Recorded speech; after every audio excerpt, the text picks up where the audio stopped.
Nous croyons qu'aucun facteur ne pourra empêcher le rouble de se raffermir sur le marché domestique. Alexei Pogorelov, Crédit Suisse.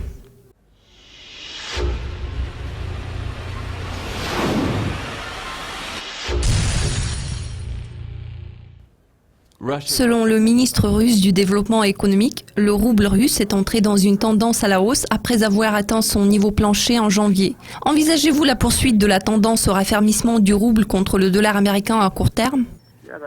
Nous pouvons constater que les perspectives du rouble s'annoncent positives sur le court terme. Nos stratèges en matière de devises prévoient le renforcement du rouble jusqu'au niveau de 63 contre le dollar. Pour l'instant, nous ne voyons pas de facteurs qui puissent empêcher le rouble de s'apprécier à court terme. Le seul point de préoccupation concerne l'évolution de la situation sur les marchés internationaux. Ce facteur est important non seulement pour la Russie et le rouble, mais aussi pour l'ensemble des marchés émergents. Very important for not only for Russia and the ruble, but also for all emerging markets. Ce vendredi, nous découvrirons des données américaines sur l'emploi qui sont susceptibles d'avoir du poids en termes d'ajustement de la politique monétaire par la Fed. Cela a-t-il influencé vos prévisions pour 3 mois sur cette paire de devises ? Il existe une corrélation entre le rouble et le marché externe. Nos prévisions financières positives sur le rouble signifient que nous avons une vision optimiste des perspectives de la monnaie russe, car nous prévoyons la continuation des ventes massives du dollar américain, surtout en raison du fait que la Fed ne semble pas être pressée de relever ses taux d'intérêt, même si les données économiques montrent des signes d'amélioration. En ce qui concerne la réunion de la Fed programmée en avril, nous sommes d'avis qu'elle ne va pas apporter de changement quelconque. Oui, bien sûr, nous pouvons supposer qu'il pourrait y avoir une hausse de taux, mais le contexte actuel suggère que la Fed pourrait vouloir attendre un peu plus longtemps, ce qui s'inscrit dans le cadre de nos prévisions.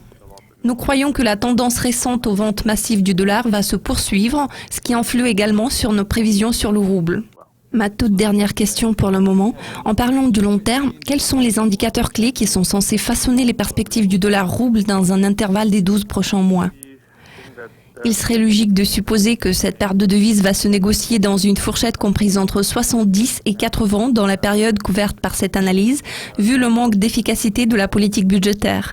Nous sommes fort persuadés que nous avons déjà atteint le point le plus faible de la politique en vigueur. Une fois que nous aurons vu une amélioration sur le plan de la gestion de la politique monétaire par la Banque centrale, le seul sujet de préoccupation serait la politique budgétaire. À l'heure actuelle, le budget fédéral demeure faible. Le projet de modification au budget fédéral n'a pas encore été présenté.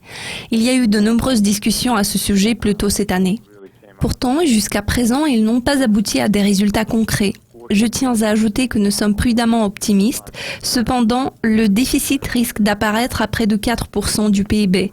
À cela s'ajoute une situation de liquidité déjà abondante et la détérioration du solde extérieur. Tous les facteurs susmentionnés vont très probablement entraîner un nouvel affaiblissement du rouble.